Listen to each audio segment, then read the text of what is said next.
Yo, what's up, Mason? Yo, not much. What's up, Adam? How you doing? I'm doing good. It's another day, another podcast at Assemblage, and we're kind of changing gears back into beverage today. We've kind of taken a few weeks of um, talking about not beverage necessarily Full beverage related scope, stuff. Yeah, we're full full scope. scope Yeah, restaurant. You yeah. know, But before we jump in into today's podcast episode, we are here to talk about our sponsor, which again is Assemblage.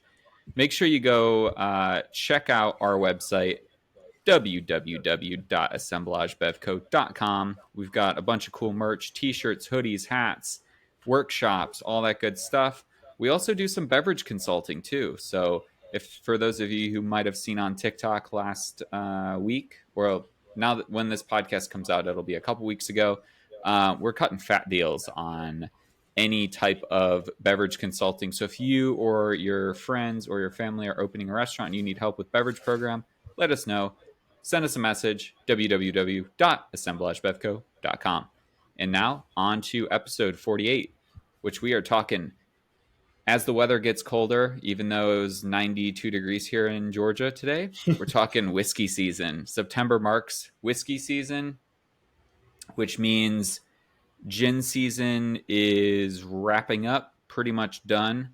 Um, for those of you who don't know, the calendar year is basically quote unquote split into gin season in the spring, summer, and then whiskey season, fall, winter.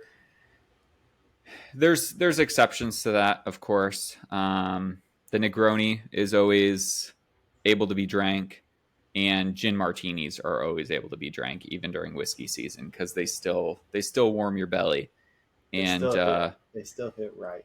they still hit right. And there's a couple of whiskey, like a whiskey sour, and there's some whiskey cocktails that are kind of acceptable still in the summer. I mean, at the end of the day, drink whatever the fuck you want to drink and enjoy it. But typically, gin's a little bit more refreshing for those hot summer days, and whiskey warms you up on those cold winter days. But I'm hoping now that it's September, the cool weather starts coming because it's still fucking hot down here in Atlanta. Like, it's Feel you bad. here in Charlotte. Yeah, it was cool like last week. And by cool, I mean it was in the low 80s, which is really not that cool, Beautiful, but it's beautiful. nice. Honestly, like when you're Yeah, hitting 90, high 90s with 100% humidity, and you're like walking out sweating in 2 seconds. 80s feel great. 80s feel fantastic. yeah, they sure do. But Mason, what kind of whiskey are you drinking tonight? I see you got a couple bottles next to you. Oh, you saw, but you haven't seen. You know what I'm saying? Anyways, right now, at this very moment, I'm drinking a little Four Roses. A little Four Roses bourbon to cheers to that. You know what I'm saying? Uh, Beautiful. Oh my gosh, I'm smashing those bottles. I got another one right here, and another one right here too. But we'll talk about those later. Yeah. Uh, but Four Roses, classic bourbon. Yeah, Mason's running the gamut with the whiskeys, and I think there's a Scotch back there, maybe. Two Uh, whiskeys and a single skin. yeah, nice. I'm going with some High West bourbon on a big cube. I don't have a full whiskey selection. I only have two whiskeys in my collection. I've got some Woodford Double Oak, and I've got some High West bourbon. Not a huge whiskey and bourbon drinker, but I'm trying to get into it more. And if whiskey's not for you, we also have some kind of alternatives to whiskey at the towards the end of this podcast. But I want to start off with Mason wetting our whiskey whistles with some whiskey knowledge and kind of information about some whiskeys. Before we preface this, because it's a fucking rabbit hole that we could go down with whiskey today. So we're Big gonna rabbit try our hole. best to keep it in track with time. And we might not touch everything, but I think Mason's gonna get our whiskey whistles wet with some knowledge about whiskey. So Mason, take it away. Beautiful. Thank you very much for the introduction. And into whiskeys we go. Um, so let's just start at the super most possible basic thing to give everybody some pre knowledge about before we start talking about this. And that is, what is whiskey? Whiskey is an alcoholic beverage, grain distilled liquor aged in wood. And that is the broad category for whiskey. Man, Mm-hmm. what does that cover? I can think of so many different things. Few things. So many. Quite a few. And it's just radical how much encompasses the category of whiskey. So if that doesn't give you an idea of how deep this rabbit hole can go, then I don't know. You know, Yeah. subcategories are endless, but let's start with just a little bit more of the information. How is it produced? Well, it's a grown grain, harvested, where you add a bunch of water, which those grains then produce sugar, which then you add yeast, which produces alcohol, which is then fermented into a strong beer slash wine mixture called the wort, in which the wort is into uh, distilled, in which separating the water and the alcohol, creating what is you call the final mixture to be the alcohol to be aged as the whiskey. The build of the grains and everything mixed in between, that is called the mash bill. And the mash bill can be single or multi-grained builds, basically. And depending on what you add in there, creates a certain type of alcohol under the whiskey category with one of those subcategories, which are many and endless. I think I haven't missed anything. Every Not yet. single mash bill is very different depending on who you get it for. Four Roses, which is what I'm sipping on right now. You go right into Weller, which has a completely different one, which I'll sip on a little bit later. Balvenie, which you go into a completely another one. What you're drinking Taylor, right? And you've got what else behind? I'm sorry, what was the other bottle behind you? Oh, I'm drinking High West, and I've got Woodford Double. High West, Woodford Double, all these things that create such a wide variety of difference based off of whatever is added and all of the factors that add to that. Just like wine, where it's grown, how it's grown, who it grows it, what they do to it, add the yeast, all those things add so much to it that can create something completely different depending on who makes it and what they do to it. Mm-hmm. All right, moving right along into whiskey categories specifically towards America. There are quite a few different producer or producing countries. America, um, Canada, Scotch, and Japanese, all different places that produce different types. But America being where we're at, and one of my favorite producers, I guess, of whiskey. Uh, Here we go. The categories are bourbon, wheat whiskey, rye whiskey, corn whiskey, and Tennessee whiskey, of course, from the location that you're at. And what makes a hugely different on these things? Well, a bourbon is made in the USA with a 51% corn mash bill from a still with a no higher proof of 160 proof, aged at 125 proof in new charred oak barrels, bottled at 80 proof, and no age requirements required. What does So, that mean? That is a lot of information thrown mhm. at you. So, what questions do you have right off the top of your head, Adam? What is proof? What exactly Oh, is proof? proof is the alcohol percentage amount on it that tells you how strong it is. Right. In back in the day, I don't know how long ago that would have been. Pirates and um, Like seamen. Uh, you know, don't laugh. pioneers, It's just, pioneers, and all those people. You know what I'm saying. men at They sea. would. yeah, they would menacing. They would add gunpowder and something else, whatever, to the alcohol mixture and light it. And depending on how long and how strong it burned, told you how strong that alcohol content was. Hmm. And so you'd have a variance in which eventually it becomes standardized on how to measure what is what. I don't really know that much detail off that top of my head, but that's a whole nother rabbit hole that could go forever and ever. Yeah, and with when you see on a bottle, it'll say, typically a whiskey is 80 proof, which means it's 40% alcohol. So to get your alcohol percentage, you basically, or to get your proof, so if you know your alcohol percentage is 40, it's 80 proof whiskey. If you know your whiskey's 80 proof, it's 40% alcohol. So that's kind of a way to, figure out how strong your whiskey is, or any alcohol for that matter. So, like this Four Roses that I'm drinking right now, Four Roses small batch construct Kentucky straight bourbon whiskey uh, is a 45% alcohol by volume, 90 With proof.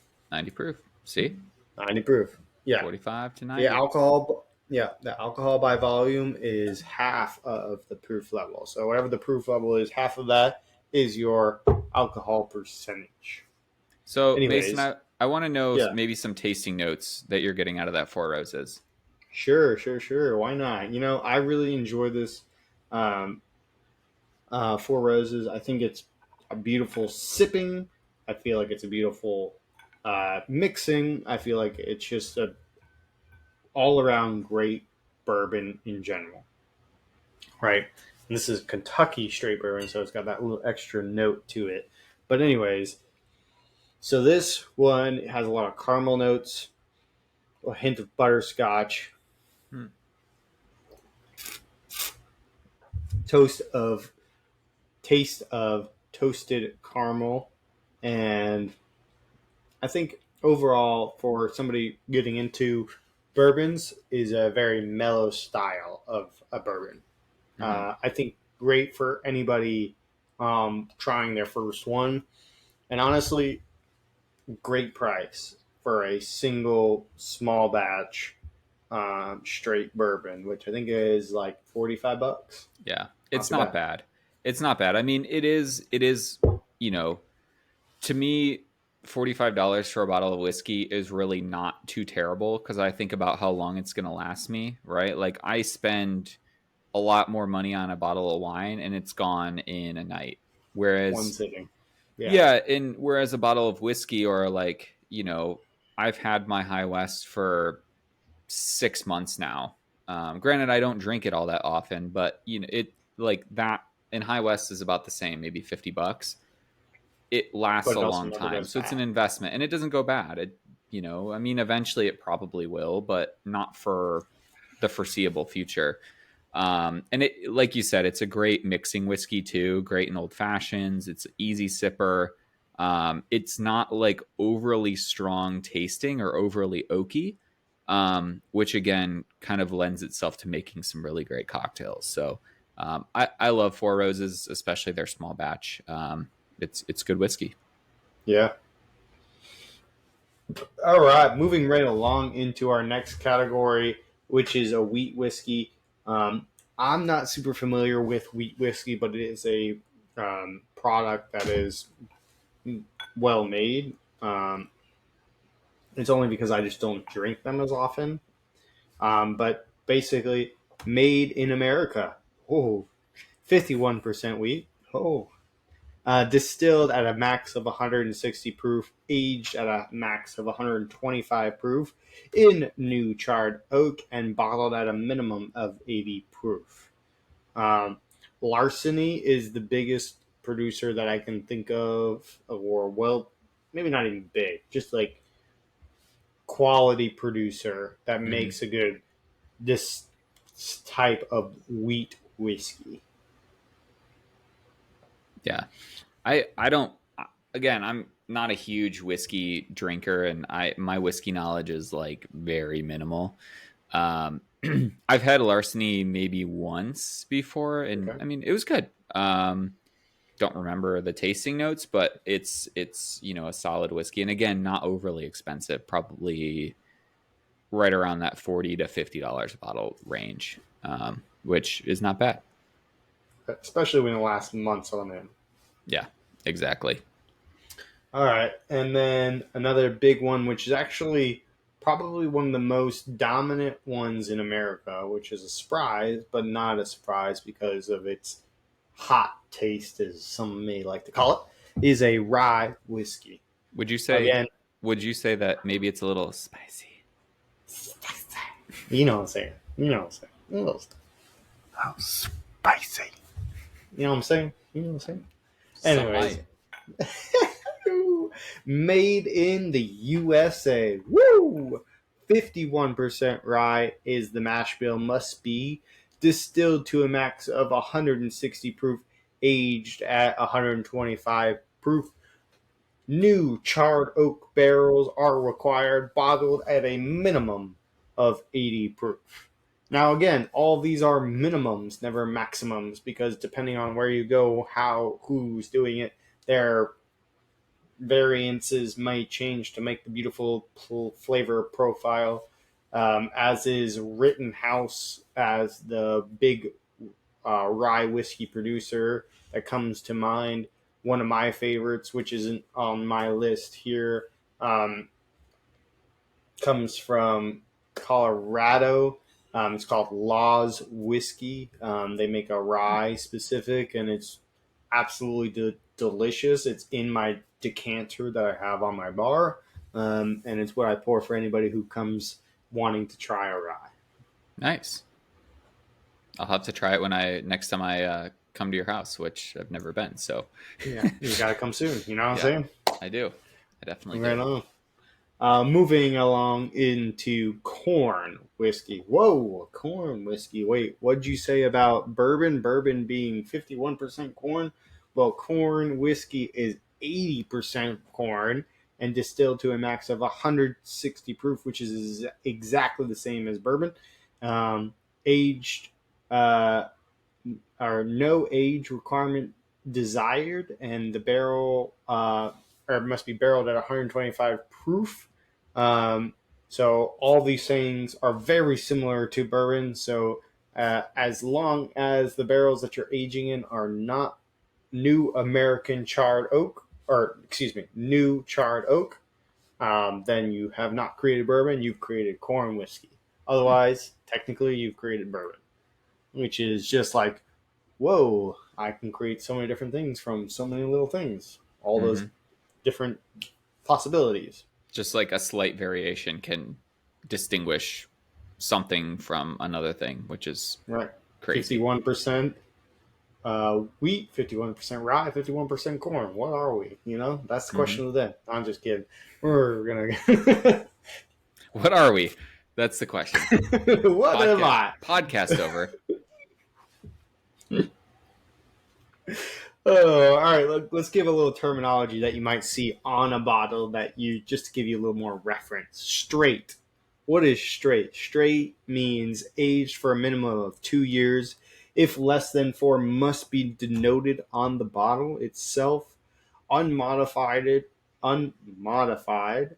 So that means it must be the same place, the same producer. The years don't particularly matter, but nothing else added besides water as its standard normal thing, and it can only be filtered, chill filtered. So no refining agents, no flavoring agents, no color additives, which come later in the podcast with other places. Hmm. Bottled and bond, which is a single season distillation. That means 1 year, one producer, one only thing, whatever you get from that 1 year and that one harvest only distilled by the single distillery, only from one distillation, so no additions to that. Aged for a minimum of 4 years under federally protected bonded warehouse. You know my words, and I'm drinking and it's having a good time. Followed by 100 proof in that whole time there. Gots to have your papers, make sure you're legal, make sure you're being noted, make sure you're good to go. And then the label that is on, which none of my bottles that I have in front of me are those bottle and bonds, but means it has to denote where it's from, who is the distiller, what is the info, and even where it was aged at, if not on site. Wow. So even if it's on site, you actually have to label it too, if it's on site. Wild. Moving right along to the final category, Tennessee whiskey, which literally has to come from Tennessee, must be straight, and must go for this Lincoln County process, which is a charcoal filtering, which again, charcoal filtering would give you another flavor profile or no flavor profile, depending on, what you're talking about and what you consider flavor profile. And the only one in Tennessee that is exempt, grandfathered in, whatever you want to call it, is called Picard's Distillery. And it's just because they've been making it before they made these rules. And so because of that, they were allowed to continue to do their own thing as is, whatever. Moving right along to another part of the world, Canada. And I'm just going to go right through these next ones really, really quickly so that we can move along to the best parts of the podcast where me and Adam get to shoot the shit. You know what I'm saying? Canadian whiskey comes from Canada. Woo! You didn't expect that? Oh, sorry. I thought it came from. I thought it came from Mexico. It comes from Canada. Really? That's wild. Yeah. Who would have thought? Well, the more you know. The more you know. Small wooden barrels. So this is less than 700 liters, which 700 liters, I believe, is like 125 gallons or something like that. I can't remember off the top of my head. Notes are further down along in my notes section, but it's just like, it's not a big barrel. Like those are normal size barrels most for most people. The smaller the barrel, the more flavor is going to be imparted into the liquid itself. A age of at least 3 years, bottled at 80 proof. Caramel color and flavor are both okay here in Canada. Very interesting. And then the biggest weird law that is so up for interpretation depending on who you are, where you are, whatever, all the factors, is under law, it must contain aroma, taste, and in general characteristics with Canadian whiskey. So what the fuck does that mean? I don't Well, know. the It has to people in taste like charge, Crown Royal, I guess. that is a flavor profile that is definitely known for Canada, right? Yeah. But I don't know, Yeah, all that's right. it. That's a big like who the fuck knows what that means. I feel like that's like you know, some government agencies like, well, it's got to taste like Canadian whiskey, and they're like, that's facts, man. That's facts. Well, like if we're being honest, like if I'm thinking about this, right? Like, when were these laws created? Right, a long time ago, maybe 50 to more years, right? Yeah, So these when things were motherfuckers were wearing powdered wigs and shit. maybe not even that, but maybe, who knows? But definitely, like, people were like, there's no technology. You're communicating through doves or Yeah, birds or fucking trains writing or with feathers and snail shit. mail. Right. Yeah, All that shit. Like, right? It's just like so slow for information. And so they're probably getting all this information from like France or something about them protecting their brands, mm-hmm. protecting French quality. And they're like, that's what we're gonna do right here. Yep, Whiskey, Canadian whiskey must taste like Canadian whiskey. What does that mean? Fuck. We determine that right now. We yep. determine that every day. What's whiskey? Yeah, that's tough. But I mean, good Uh, for them. They're yeah, doing what they're trying to do. I don't know what it is, but they're trying to make all their whiskey taste similar. So, I mean, yeah. That's fair. whatever that means. Yeah, whatever it means. As I long have as it tastes no like idea. Canadian whiskey, that's all that matters. Yeah.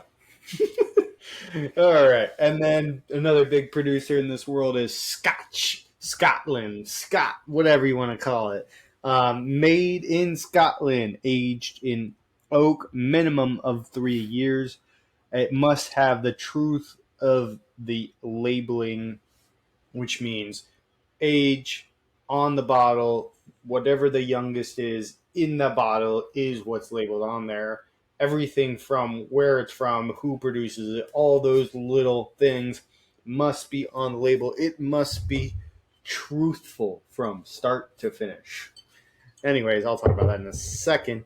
Uh, Water and malted barley only with whole grains are the only thing allowed to be added to the no flavorings, no blah blah blah. Um, but caramel coloring is allowed, which is a surprise, but only a specific type of caramel coloring in Scotland, which is E15A, which is, I have no idea any more detail besides that is the caramel coloring that is chosen for them. That's another rabbit hole that we could probably talk about forever. Um, That's true. and then it's distilled at 190 proof, um, aged in wooden barrels at 700 liters, just like Canada, at 185 gallons. Here's where's my knowledge here: 185 gallons for a 700-liter container, and bottled at 80 proof minimum. Where this Balvenie that I'm about to drink in a little bit is 43% alcohol, so 86% proof. Like, Yep. interesting mix, right? Uh, Within Scotland, you got multiple different styles, which they talk about multi or single grain, multi or single distillery, and that's marked on the bottle. And those are so many different things that add so much different encompassing things to it. Like single grain being the malted barley malted barley or the grain that is chosen, the distillery, single distillery, and blended or multi distillery, which is another very important factor. Like, oh, is it coming from one place only, or is it coming from a general range of distilleries that all produce something very similar and they make the best quality because if you add 60% of this and 20% of that and 20% of that, it actually creates a better one than if you were to do all these different distilleries all adding whatever. Right. And then the regions within, which are five main regions: Speyside, Campbelltown, Eastleigh, Highland, and Lowland. Where, if you do know Scotch whiskey pretty well, Eastleigh is known for the peatiness that they produce. And then the final place to talk about is Japan, Japanese style whiskey, which surprisingly has a huge history. And I bet you could not guess when it actually started, Adam. Not Um, looking at your notes there. yeah, I mean, I looked at the notes, but if I had to guess, I would probably say like mid 1900s is when I would say Japanese whiskey started. You When know when did what? it start, Mason? It started in 1870 is when they started producing their own whiskey, which is just a wild concept to think about. Man, I don't even know what was happening in 1870 in America, but it definitely wasn't very much. Yeah, I don't know. Yeah. Not much. Anyways, the first commercial distillery ended up in 1924 as Yamazaki Distillery. And man, is that a distillery and makes delicious whiskeys from Japan. If you haven't had it, please do try it. Delicious, love it. They emulate the Scotch style, which is a very interesting one to try to mimic. Hmm. Surprised because just like honestly, maybe it's just how far away it was, but at the same time, um, how did they get their hands on that to make sure that they started making that style at 1870? I don't know. I got no details on that, but another time. Anyways, and then the big list of the rules to make Japanese whiskeys. Are you ready for this? I'm ready. It's a big. They don't give a fuck. Whatever the fuck you want to do, you do whatever the fuck you want. That's their rules. It's Damn. whiskey when you say it's whiskey, and that's it. That's pretty sweet, Right? honestly. I'm like, what the fuck? That's No pretty sweet. rules, really? No whiskey rules. No whiskey whistles to wet for you. Just fuck it. Yeah, I mean that definitely wet my whiskey whistle with all that information. Which That was a lot of that information. was a lot of information. That was a lot. But yeah, it kind of seems like in a way, I know Canada has rules, but I feel like the whole, must taste like Canadian whiskey. I feel like that's kind of like, okay, that's not really a rule, but it is what it is. I mean, whatever. I mean, people are going to produce whiskey. Japanese whiskey is definitely, super exciting style of whiskey. And I kind of want to talk about now that you've got kind of a scope or a baseline knowledge of what is whiskey, where is whiskey produced, how is it produced, all the ins and outs. Now you know what proof means and ABV and all that kind of stuff.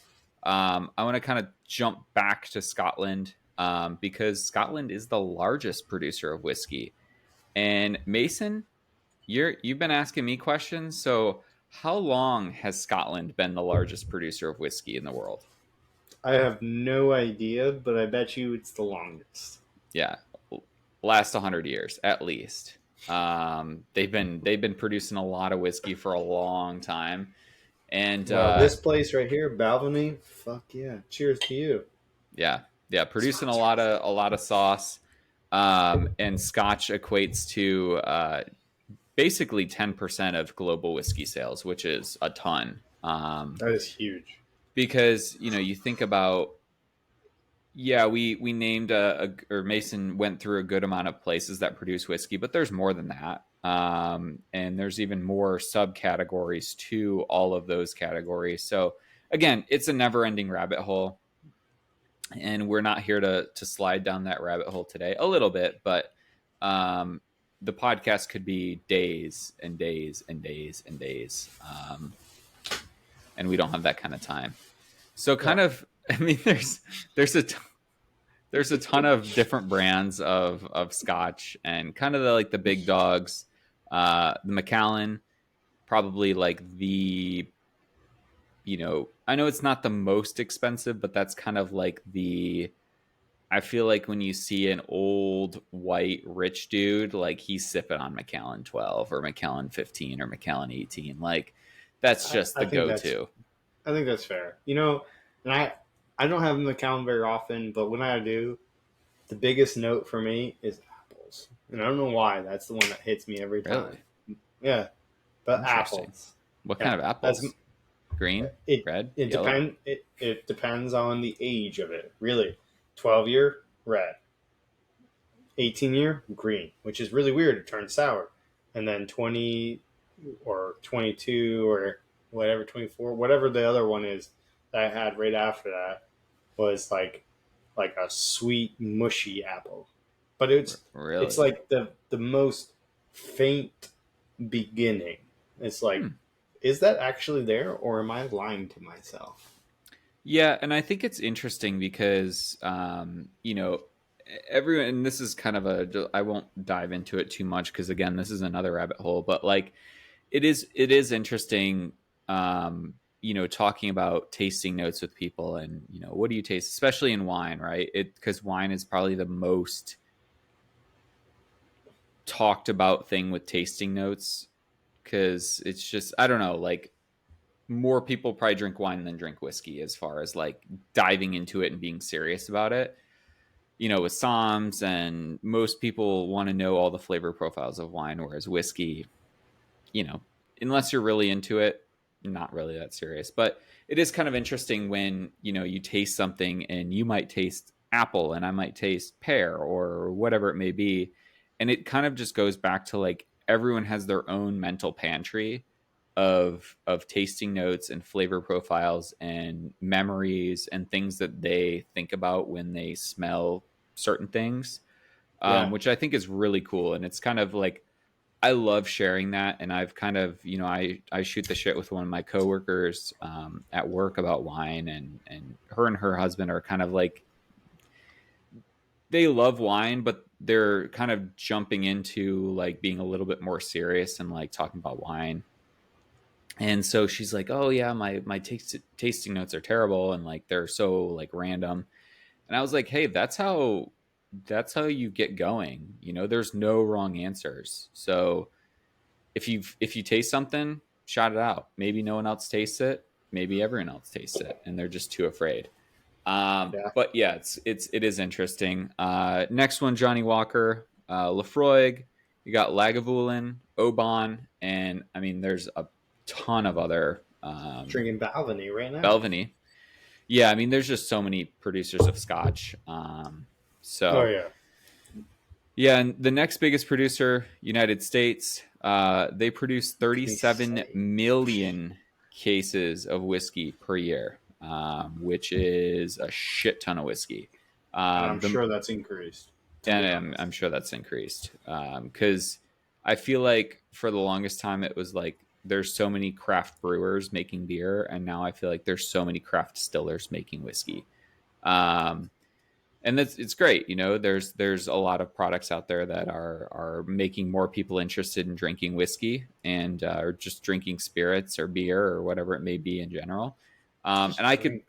yeah, just drink. Come on, do it. It's what all the cool kids are Yeah. doing. As long as you're over 21. Right. If you're not You gotta be our 21, age. yeah, you Don't got do to it. be over age. Because Mason and I definitely waited till we were 21 to have our first sip of alcohol. So you should too. Absolutely. Yeah, and I think I don't know the fact on this, but huh? Don't listen to episode 23, 24. Don't worry about it. Yeah, or most of our episodes before this one. Um, but do go listen to them. Yeah, but please, Yeah, it's our background. yeah. But and I don't know the numbers on this, but I would assume that bourbon is Uh, probably the most, like the highest percentage of that 37 million cases is probably bourbon sales. And they probably, or bourbon produced, because there's so many different producers of bourbon out there. well, I've chosen two bourbons to have with me right now. From Yeah. my collection, in which I have a lot of different whiskeys. Don't get me wrong, but out of everything, I chose two very distinct, very different styles of bourbon. hmm And again, like Mason said, Weller, Four Roses, Whistle Pig, which is out of Vermont, Jack Daniels, Jim Beam, Woodford Reserve. I mean, again, there's just so many. And Uh, requirements again are 51% corn in the USA out of a still no higher than 100 proof, aged at 125 proof, new charred oak and bottled at 80 proof. No age requirement. That's it. doesn't have to be made in Bourbon County. Though it should. It should, but it doesn't have to be anymore. And next, the infamous Canada. They're the third largest producer of whiskey, probably because all it has to be is, I mean, it has to be aged for a minimum of 3 years, but then it just has to taste like Canadian whiskey. So, famous brands of Canadian whiskey: Crown Royal, that pink or purple velvet bag that it comes in.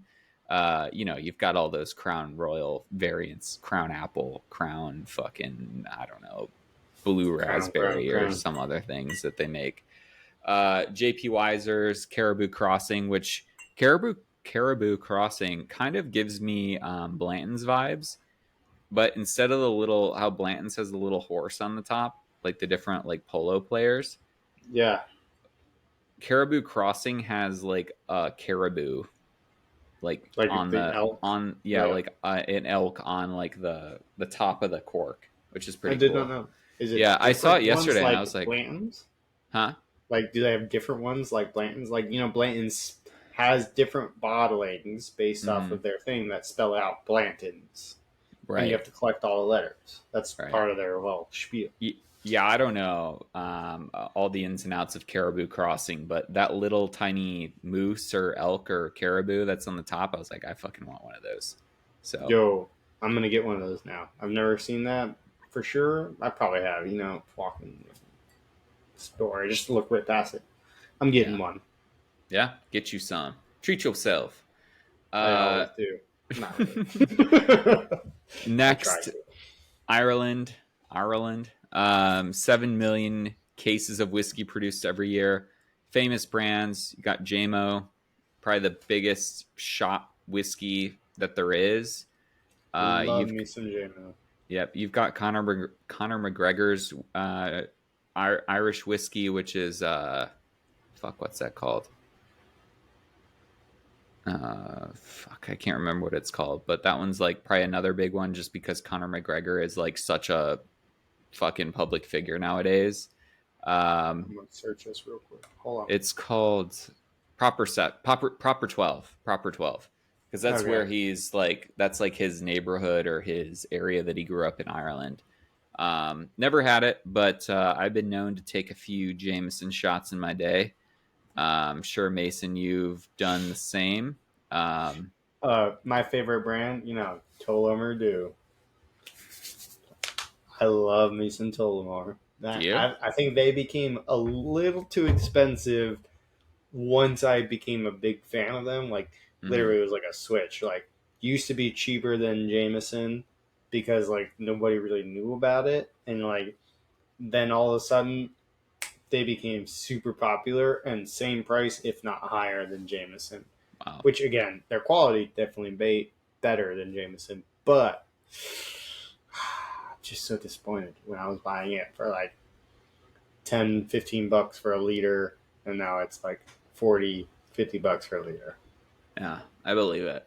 Well, I mean, same thing with Blanton's, though. Blanton's used to be like 40, 50 bucks a bottle, and now you can't even find it. And if Yeah, you if you can, like, it's super allocated now, and like if you can find it, you can pay a couple $100 a bottle for it now. Like, it's crazy.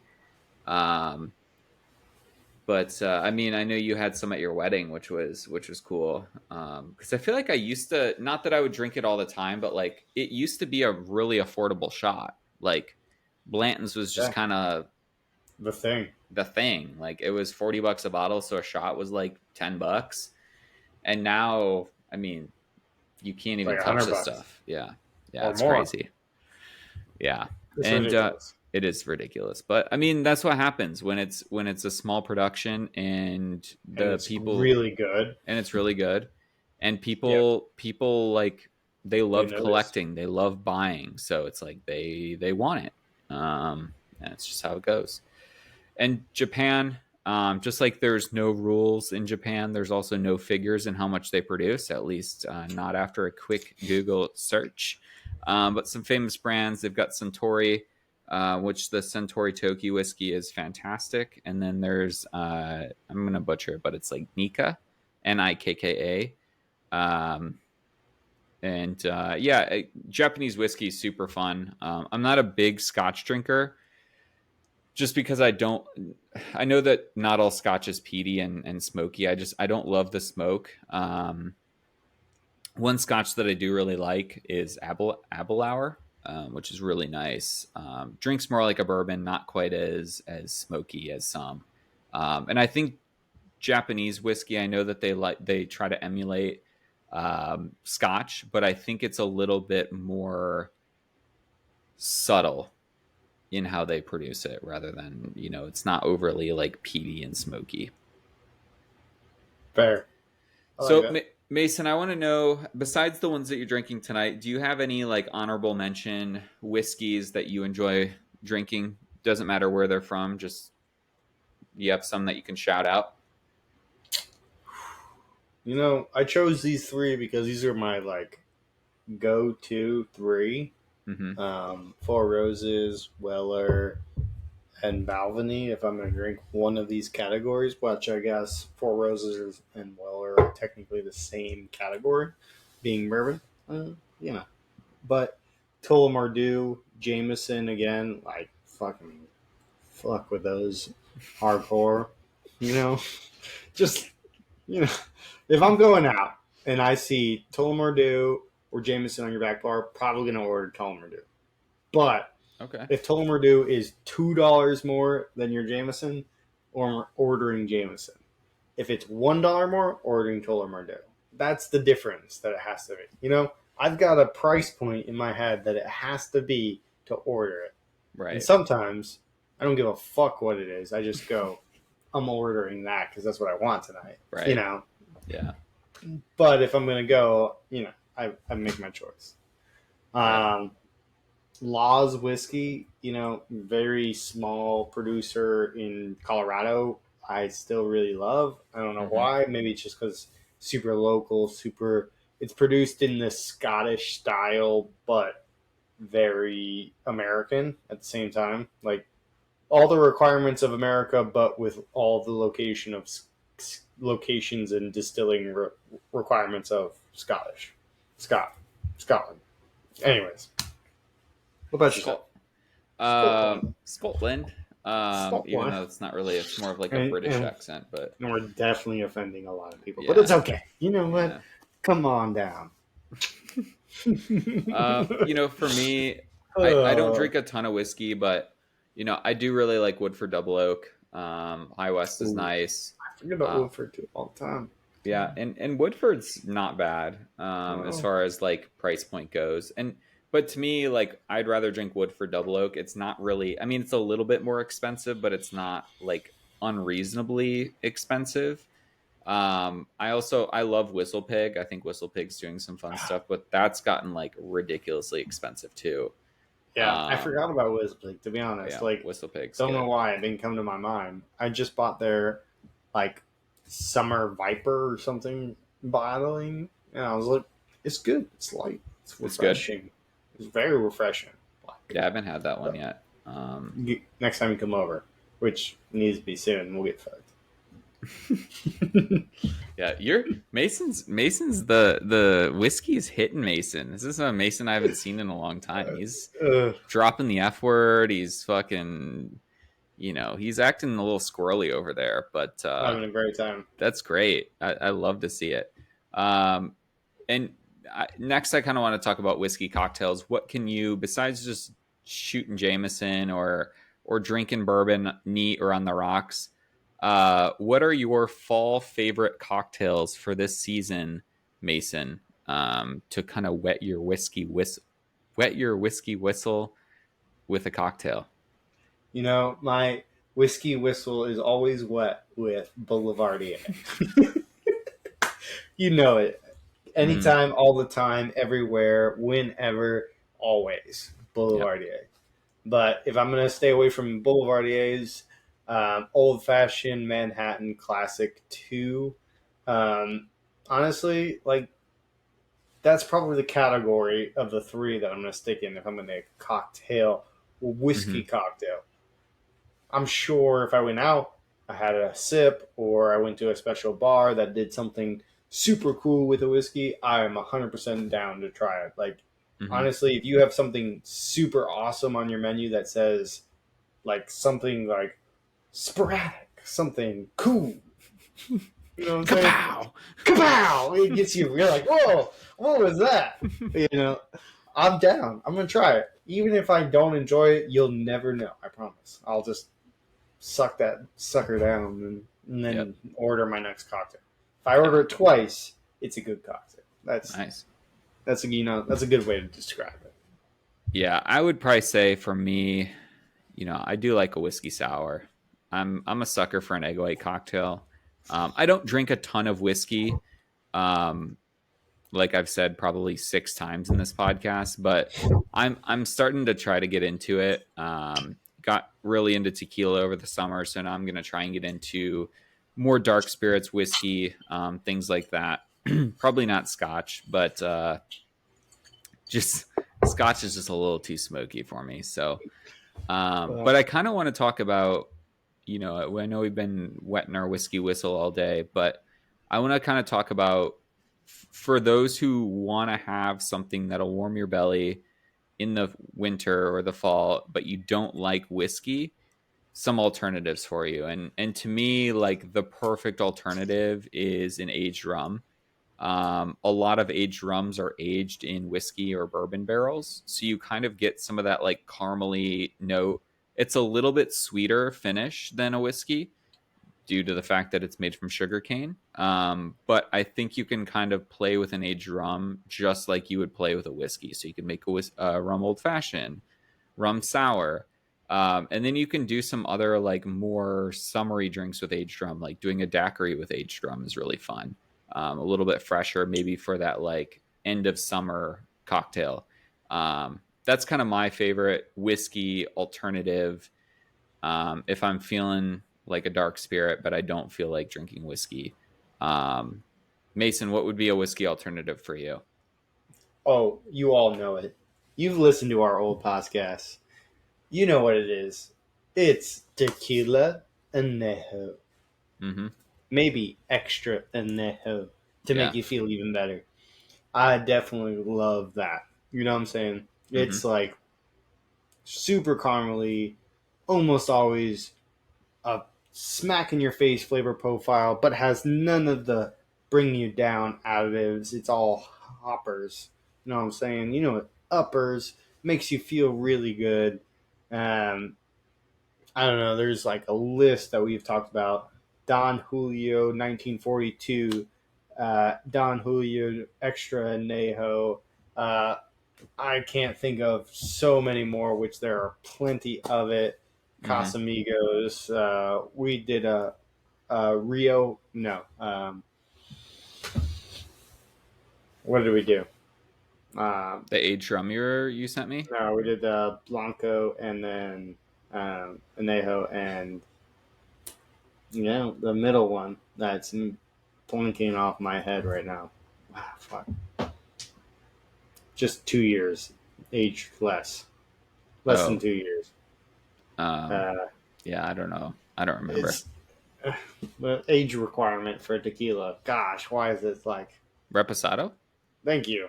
I don't know why my brain was just not firing. Too many leads. You know what I'm saying? Mm-hmm. Reposado. You know, just super strong reposado. You know what I'm saying? Yeah. I don't know. Yeah, I agree with that. With that, like an añejo old fashioned, fantastic. Even just añejo tequila on the rocks is great. Oh yeah. And I feel like this kind of leads us into our question of the day, which is kind of the point of time where we are right now, with it still being 90 degrees, but it's September. So I want to know, Mason, what is the perfect transition beverage between gin season and whiskey season? So summer's over, fall's maybe not quite here. What is your go-to transition beverage for between gin and whiskey season? You know, again, that's a problem one because it's easy answer because every season is Boulevardier season for me. So you can transition all the time whenever. Mm-hmm. Um, but if I'm going to stay out of that category, maybe, and just maybe, the mint julep, to be honest. You know, Really? yeah, I want that light, refreshing bourbon that makes you feel like summer, but Mm-hmm. gets you entered into winter at the same time with that heavierness of a bourbon. But that's Interesting. a definite hard question to answer, and I'm throwing something off the top of my head while I've had a few cocktails in me. So, Fair. I like that answer. I like that answer. For me, it's always beer season. Beer season never closes. Um, I'm trying to get away from the beer though, because it's getting a little bit of a beer belly. So I'm trying to cut back on the beer. So I'd probably say champagne. ooh, Champagne's a good champagne season. transition. And I'm gonna kind of petition next year to get rid of gin season and do tequila season instead of gin season, I because like I that. think I voted I'm in. yeah, I'm not a big gin drinker. I don't hate gin, but it's not something that I would like necessarily ever order. And if I'm gonna drink like I would never drink a gin and tonic. I'd always order a tequila tonic. Um, so I think next year we're going tequila season and whiskey season. Gin, I'm gonna get some hate for this, but gin, sorry, you're getting kicked to the curb on, at least on the Assemblage Beverage podcast. Um, 86th. Sorry. 86th. Get out. Get out of here. No, gin's always welcome, but I think for the sake of, I think tequila is just a little bit more versatile, in my opinion. Yeah, I agree. Yeah. Well, Mason, you want to wrap this whiskey season podcast up? Yeah. What Well, it? the question of the day must be something special. You know what I'm saying? We already And talked that about the. question, We already talked what about is the it? question of the day. What's What the is that perfect question? transition beverage between gin and whiskey season? Oh, man. You know what? Shit. What the fuck? Mason's off the fucking sauce, man. Nah, we're on the sauce. We're all No, about it. he's on the sauce. He's on the sauce. Yeah. But again, if you want to answer the question of the day, it will be on Spotify. You can swipe up Uh, on the podcast, answer the question of the day. Again, for Mason, what is the perfect transition beverage between gin season and whiskey season? Until next time, may your gin be back in the cupboard and may your whiskey be in your glass. And I hope your assemblage is full of whiskey. Your blend is full of whiskey. But keep on until blending. then, social media at Assemblage Bevco. Smash that motherfucking subscribe button.